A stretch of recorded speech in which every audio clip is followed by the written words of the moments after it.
Что тебе хотят сказать высшие силы, узнаем у карт Таро.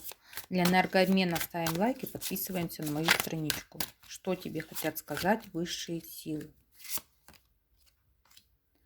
Высшие силы тебе хотят сказать: отбрось свои страхи, отбрось свои сомнения, отбрось ситуацию, людей, которые тянут тебя назад, которые привязали тебя к себе.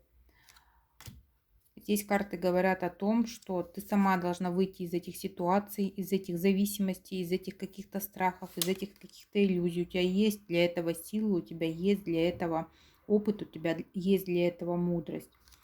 И высшие силы тебе хотят сказать, что в твоей жизни очень скоро наступит баланс, наступит гармония, потому что ты та женщина, которая может сама себе помочь и убрать из своей жизни весь негатив, все то болото, которое тянет тебя назад. Да будет так.